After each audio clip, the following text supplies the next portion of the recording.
If you're joining us for the first time, this is the channel where we get excited about love.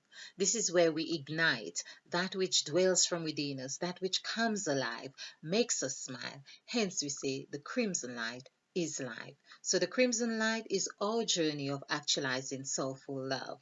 And here we are about words and numbers and how we can fuse the two to really optimize our potential to becoming better expressions of who we truly are. Of course, powerful beings. Now, I'm going to do this presentation on the word power. So, this is our template. If you're new to this channel, we work from the word sacrifice and revelation. We believe that because sacrifice has been in our psyche and it very much a part of our construct, that we, of course, why not examine how the ways that we have not perhaps taken into consideration of course, how it impacts our lives. And revelation, of course, to give us more insights. So there we are with power, the word power, Power. Hope you can see this. Okay, let's use so power. We all like the word power in some way or another, in some aspect ourselves. We want to perceive ourselves as powerful beings. So even if we don't see it in a in a material way, we would like it in a spiritual way or in a physical way, that we feel physically strong. So the word power, or that we are in a powerful position, even when we are in debates or discussions, we want to feel that powerful streak within us. Of course, we know ego is at play, but in everything we know there are polarities, and of course, even with ego, as we see in one of the exercises when Jesus said to Satan, "Get thee behind me," we know that there was a forward journey going on where he didn't need any assistance from Satan. And so this is where another aspect of power comes into play. So this is what we are talking about. And even taking from the story of the sacrifice, of course, he didn't need Satan, but didn't he get to a point of saying, "Father, if it is thy will, take that cup away from me"? Because, of course, did he feel powerful then? Perhaps not. Okay, but let's look at the word power. 7, 6, 5, 5, and 9. Okay, so in the word power is already presenting to us a very beautiful position. We begin with 7. We learn that 7 is really one of the most powerful and most sacred numbers.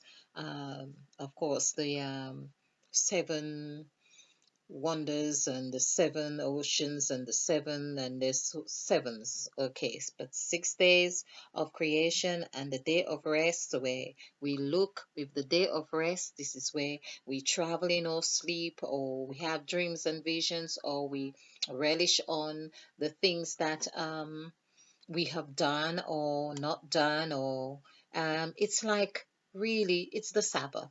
So it's the day of the week.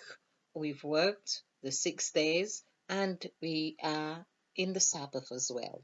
So the Sabbath has, of course, the time for healing, the time to recuperate, and all of those things, because those are necessary, because you know you are about to begin another cycle. So we can't just sit around. So in that other cycle that we know we are about to begin, of course, it is there represented in that last end. Again, like I said in the presentation of higher self, we see that with that presentation of higher self ending with E9 as in power, higher, we see that it's like saying, for instance, if you were building a house or you were sketching a house, you would require a full image aspect, you would have all those representations of that which you are trying to achieve. And so this is what 9 is about. You haven't quite got there yet, but you know that it's going to require a lot. We hear of so many people saying, well, I knew it was going to require so much energy or so much money, I would not have done it. But in actual fact, there was still a presentations. They still had something that was saying, well, this is the goal, this is the picture, this is what it is you're aspiring to accomplish. So the wonderful thing I have noticed as well with power is that the middle word, which is W, which also reminds me of that B that we have been going on about, which is 2, and also 4, but it reminds me of such a number. But there, let's circle that middle number, because what it reminds me of, it seemed to be hanging, or I should perhaps let's do this differently.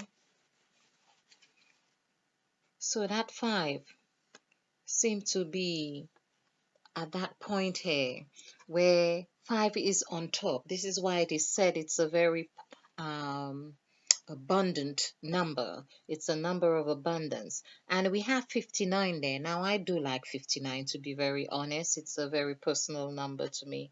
So, yes, I do like it. Okay, so there we are. 59, 5 and 9 is 14. So we'll have 14, and there's another 5 this side. Oh, interesting. 5 and 9, 14. Yeah, that's very interesting. That's very interesting. Let's see what we get here. 6 and 7 is 13. So this is 4. Okay. So what we're seeing here, okay, let's do this. With power, we see that 5 is on the top here, like we have here. So this is 5 with four letters and numbers on either side, because the word sacrifice takes the whole 9 journey, number 1 to number 9. Okay, I have it rubbed off. Let's just stick it here because that's our template.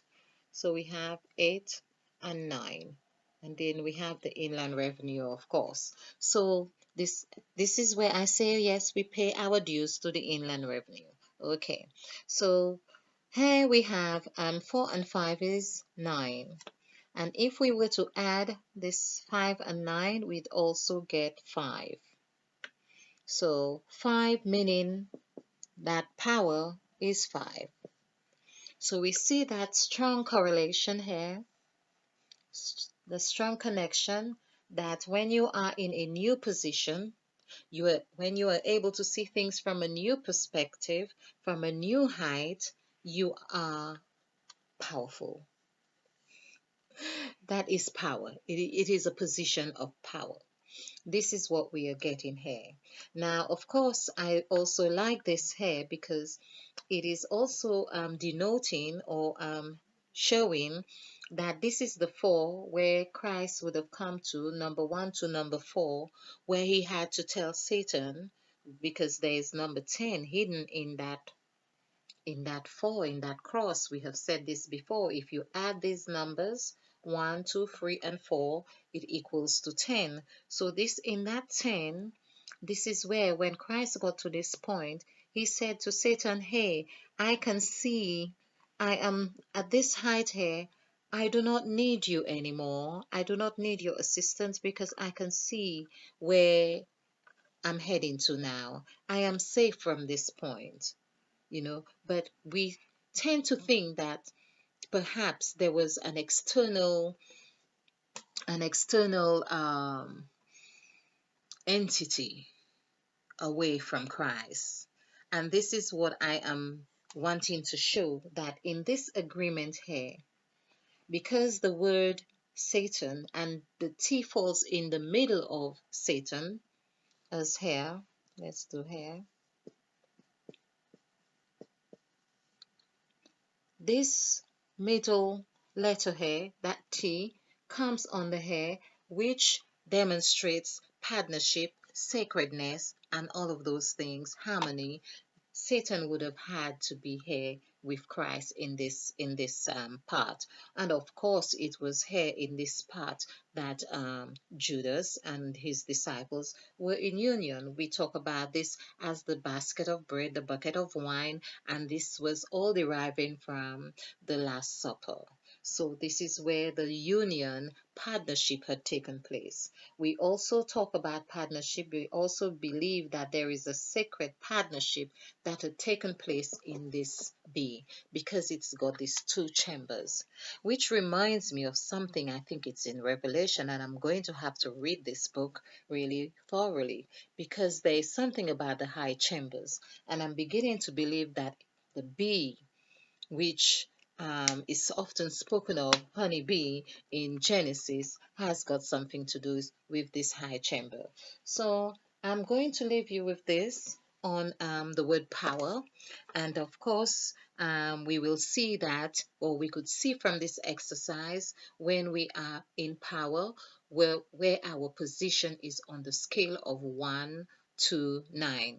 And oftentimes we would want to make the assumption or believe or feel. I suppose if you feel that way, it's okay to say, okay, when I'm feeling powerful when I'm on 8, because I suppose 8 really requires you to be powerful too, because of course you're going up and down, you're doing all um this spiral journey, and so you need to be strong. In fact, in the tarot, the tarot cards, the strength card equals number 8. So yes, that may apply to you too, but it's knowing that when you are at number 5, you are at a position where you can see your left from your right almost very clearly, I would say. Okay, all right. So I leave you with this. I hope you have enjoyed this and I hope you have found it fun. Of course, in the meantime, if you like this presentation, remember to click the like button and share, because this is how we do it. We share to actualize in self love and spill over with love. Yes, stay bright, stay ignited. Namaste.